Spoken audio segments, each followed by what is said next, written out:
Hello Yu-Gi-Oh fans, Matt here, and welcome to my top 10 polls for CROS Souls. This is my opinion, by the way, so don't be getting angsty if your card isn't there. So you may notice there is more than 15, more than 10 I mean. That's because some of these are just notable ones I wanted to put in, and then that just made it, just went out of the top 10. Although I did really want to share them with you. So if anyone did know, CROS Souls will be out next week. Sneak's going on this week, so it's the best time to tell you about the new bulls.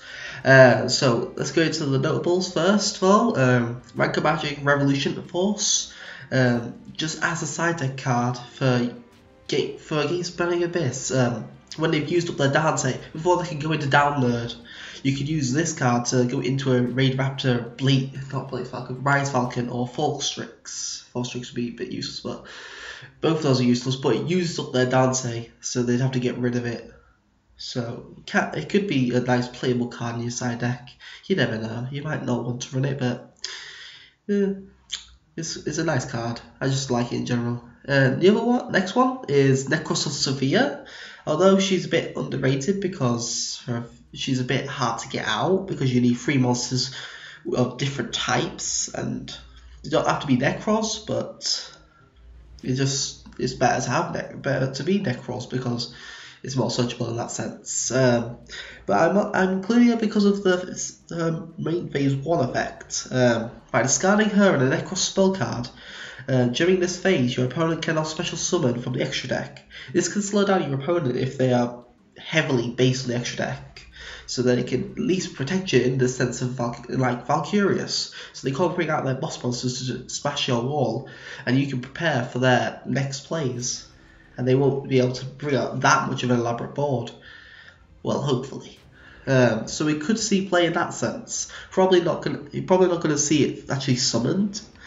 If you do, it's going to be really bad because it banishes all of the cards on the field and in the graveyards. So it really does stop quite a lot. But if you top deck a Rage Jackie, that would be it for them. They'd have to start top decking, and yeah, or unless they had a good hand. So the next one is Dante, Pilgrim of the Burning Abyss. I'm just including this because of its draw effect. Don't really like it in the sense, it's just not the best, the one they've brought out. Bit better than Malacoda, but that's my opinion. Galaxy Eyes Full Armored for a Dragon. I am so happy that this is getting released in TCG now. I love this card because it's only you can detach an X-Team material to destroy a face-up card on the field. And that's just brilliant. And you don't need to rank up you can rank up without a rank up spell. So that's just icing on the cake. And finally, Chao Feng.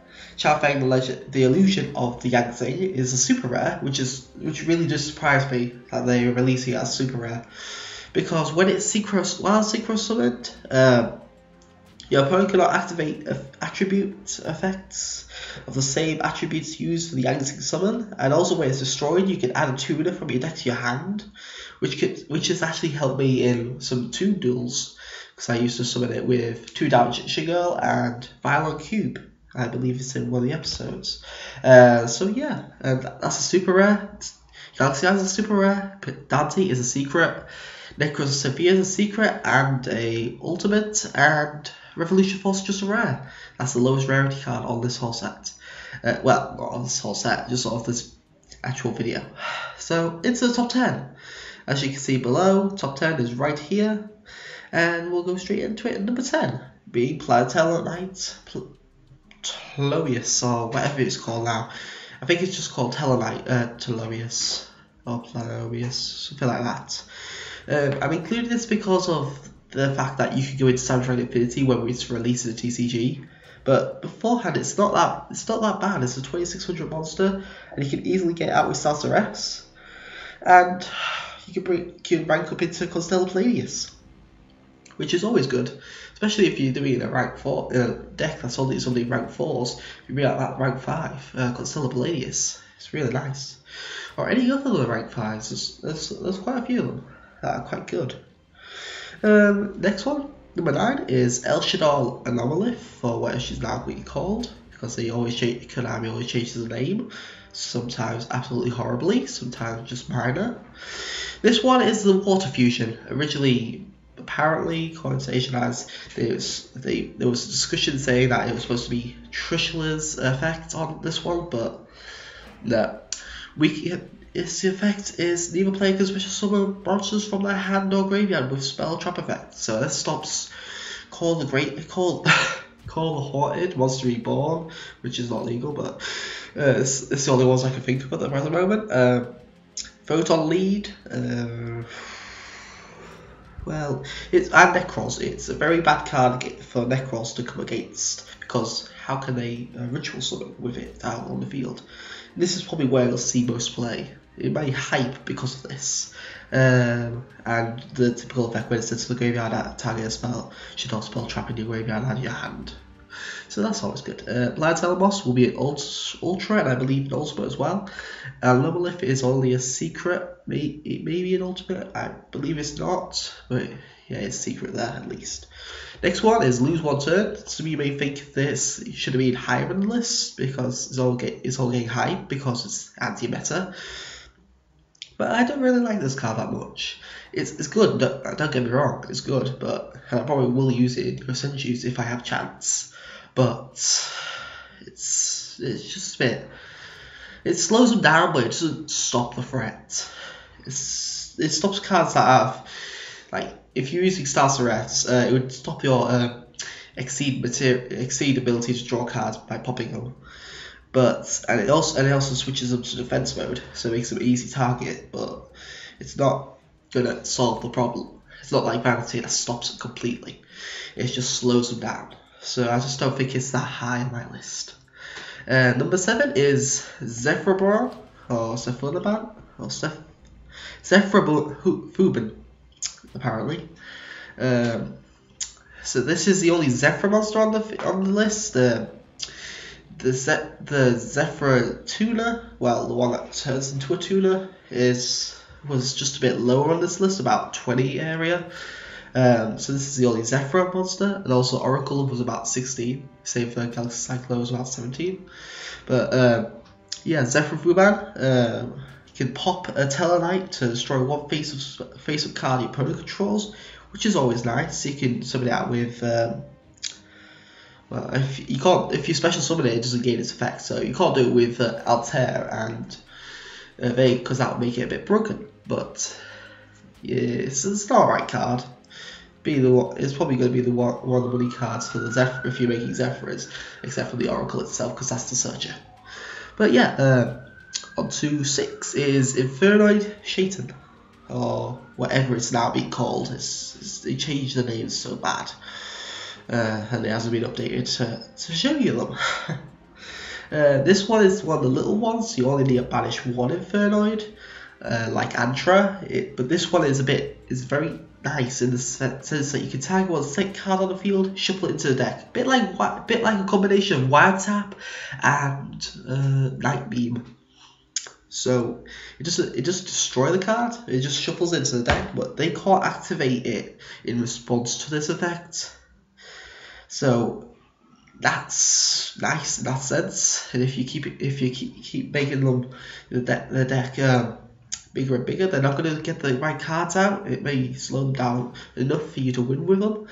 Although it has 0 attack and 0 defense as a level 1 monster, it's not the best, but spam the field with a few of them, well, 3 of them, and then have one boss monster out.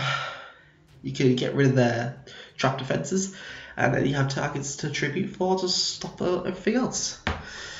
So yeah, that's always nice. And I believe it has its quick effect once per turn during your opponent's turn. Blah blah blah. It's not coming up properly. No, it won't come up. But it's during your opponent's turn. Tribute this to banish a card from your opponent's graveyard. It's a quick effect like all the Infernoids. So yeah, that's always nice. Into the top 5. Oh yeah, that's ultra rare, and so is Zephrabron, and Lose One Turn is also ultra rare. Now into the secret, ultimate, and ghost rare, Clear Wing Synchro Dragon. The pack, the main card on the pack. This dragon is nice, very nice, good level 7.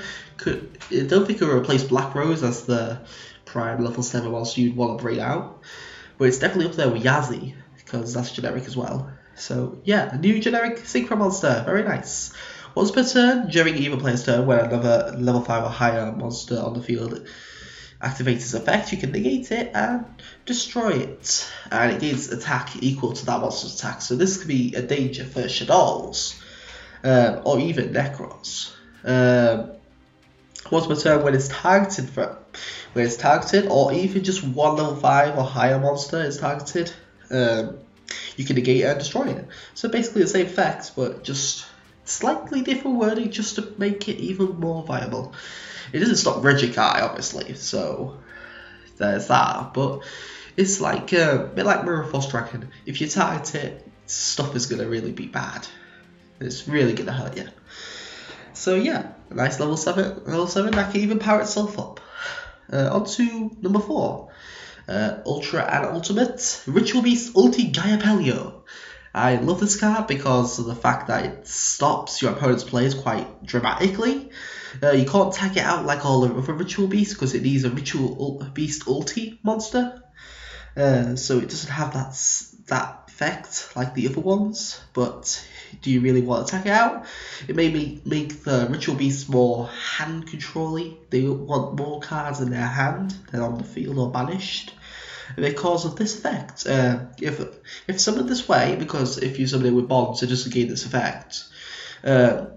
When a spell, trap, or monster effect is activated, you can banish a Ritual Beast card from your hand to negate it and destroy it. And not only that, that's not just once per turn, that can be all the time. So you've got a very powerful barrier. You can't be killed by a Regikai because you can banish your Ritual Beasts. And even you can just bluff with it as well, because they don't know your hand unless they mind crush you. So just make them have a bluff right there. And with 3200, it's a nice beater. Level 10 as well. Pardon me. And it's a Psychic Fusion monster. So always nice. So into our top 3. Number 3 is Infernoid Lilith. Ultra rare again. This one is the next boss of the Infernoids, required for Infernoid Tierra, the fusion monster in the next set. Not this set. Infernoid Lilith is a heavy storm, like Infernoid Lonsu was our Dark Hole. This is our heavy storm. It destroys all spells and traps except for void spells and traps. So let's protect is to destroy your void expansion or your I believe it's face up. I don't know if it will stop. I think it may destroy Void Seer though. I'm not sure about that, but Void something. I think it was originally like Frozen Void, but they changed the name again. That will be that won't be destroyed either. Let me just actually, I'm just gonna check it. Void. It won't destroy your Void Dream. It was I believe it was Frozen Void.